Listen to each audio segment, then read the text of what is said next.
Hi guys, welcome back to the channel. So with January well underway, a few of you like me may be on a mission to try and lose as much weight as possible, particularly when we're in this lockdown phase, so that when we get back to the gym, you can start off from a good position physique-wise. Really, I used to think whatever amount of weight I lost in a week was good weight when I was dieting, so I could go through periods where I eat minimal calories and I lose, say, 6-7 pounds of weight in a week and feel great for it.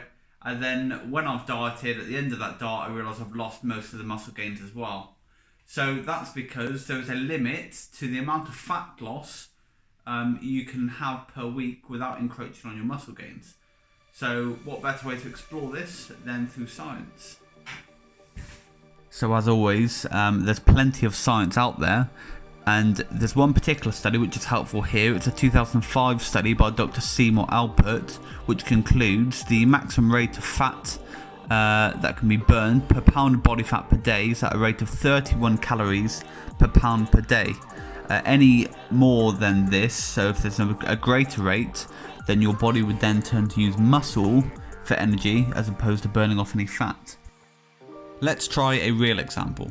So to work this out, we need Hubert. Hubert weighs 220 pounds at 20% body fat. So if we multiply his weight to 120 times 0.2, Hubert has approximately 44 pounds of fat on his frame. So the next stage is to multiply the 44 pounds by the figure we had earlier, the amount of calories fat someone can burn a day, 31 calories, to give us a total of 1,364 calories. So that is the maximum amount of calories that Hubert can be in a deficit for each day to minimise muscle loss during dieting whilst maximising the fat loss.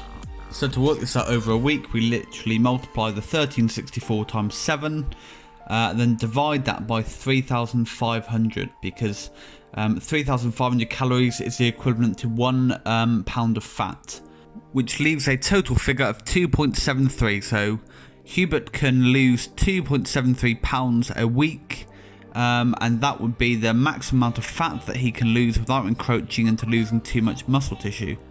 So if Hubert is on a strict diet and he's trying to lose 4 or 5 pounds a week, then he's going to end up like a skinny fat baldy, and nobody wants to be skinny fat. So that's something to bear in mind when you're on your diets, that you're not cutting too harshly and actually wasting a lot of the gains that you made and having a pointless bulk. So I hope you found that helpful. Use it as a guide. So everyone's body is slightly different. Bear it in mind, obviously, if you're losing greater than 2.5 pounds a week, then you know that in all likelihood you're losing muscle as well as fat. So adjust your calories accordingly. Everyone's maintenance level of calories are different. Find that out first. Find out what the normal amount of calories you eat every day is, with you stabilising your weight, and then you can adjust accordingly. But bear this in mind. Hope you've enjoyed this one, guys. If you have, drop the video a like. Make sure to hit subscribe if not already, and hit the notification bell. And we'll see you on the next one. Thanks.